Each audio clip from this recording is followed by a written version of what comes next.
थाना सदर क्षेत्र के रामनगर कॉलोनी में पिता ने आवेश में आकर अपने ही पुत्र की गोली मारकर हत्या कर दी। हत्या करने के बाद आरोपी पिता फरार हो गया है। परिजनों का रो रो कर बुरा हाल है। पुलिस मौके पर पहुंच गई। शव को पोस्टमार्टम के लिए भेज दिया गया है। पुलिस से मिली जानकारी के अनुसार राजपुर चुंगी निवासी राम बिहारी कॉलोनी निवासी धीरज सिंह फौज से रिटायर हुए थे। उसने गुस्से में आकर 14 साल के बेटे विवेक की गोली मारकर हत्या कर दी। गोली मारने के बाद वो फरार हो गया है।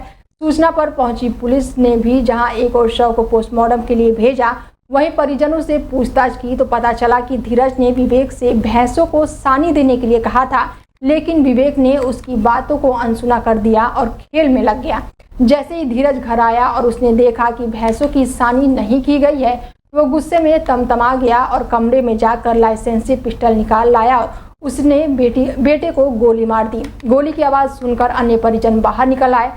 हाल देखकर उनका होश उड़ गया। माँ तो बेटे के शव को देखकर ही बेहोश हो गई। इस बीच धीरज गोली मारने के बाद फरार हो गया है। पुलिस उसकी तलाशी में जुट गई है।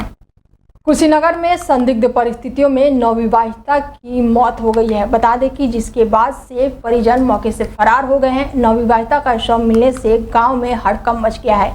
घटना के बाद मृतक के पति सहित सभी लोगों ने घर छोड़ दिया है और मौके से फरार हो गए हैं।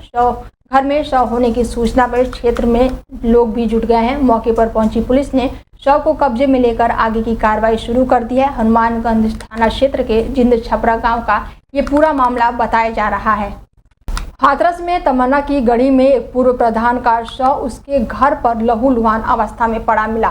चेहरे और शरीर के कई हिस्सों पर चोट के निशान थे। स्पष्ट था कि उसकी हत्या की गई है। मौके पर लोगों की भीड़ लग गई और सूचना पाकर पुलिस भी मौके पर पहुंच गई। पुलिस ने वहां पहुंचकर छानबीन की और शव को पोस्टमार्टम के लिए भिजवा दिया। आखिर यह हत्या किसने की है, इसे लेकर पुलिस गहनता से छानबीन कर रही है। हाथरस कोतवाली क्षेत्र के मोहल्ला तमन्ना की गढ़ी निवासी पूर्व प्रधान लोकेश शर्मा का शव उनके घर में लहूलुहान अवस्था में कमरे में पड़ा मिला। वह रात को सोने के लिए अपने घर की ऊपरी मंजिल से नीचे आ गए थे। उसके बाद उनका लहूलुहान शव कमरे में पड़ा मिला।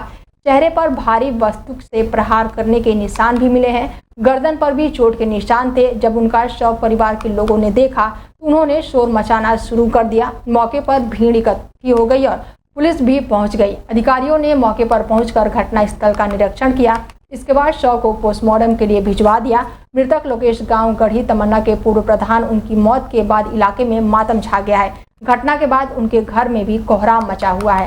कुशीनगर में पुलिस और इनामी शातिर चोर के बीच मुठभेड़ हो गई। बता दें, मुठभेड़ में 25,000 के इनामी शातिर चोर घायल हो गया है।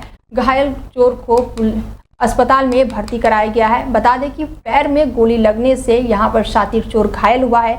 अभियुक्त के कब्जे से एक अवैध तमंचा, 2 जिंदा कारतूस, 2 खोखा, चोरी की एक मोटरसाइकिल और एक मोटरसाइकिल के साथ साथ नकदी भी बरामद की गई है। साथ ही चोरी के उपकरण भी बरामद हुए हैं। इनामी शातिर चोर सेंधमारी करके घरों में चोरी करता था। परनौना कोतवाली क्षेत्र के लुमुहवा शिवा मंदिर नहर पटरी के पास ये मुठभेड़ हुआ है, जहां पुलिस और इनामी बदमाश के बीच ये मुठभेड़ हुई है। मुठभेड़ के दौरान शातिर चोर के पैर में गोली लगी है, जिसके बाद पुलिस ने आगे की कार्रवाई भी शुरू कर दी है।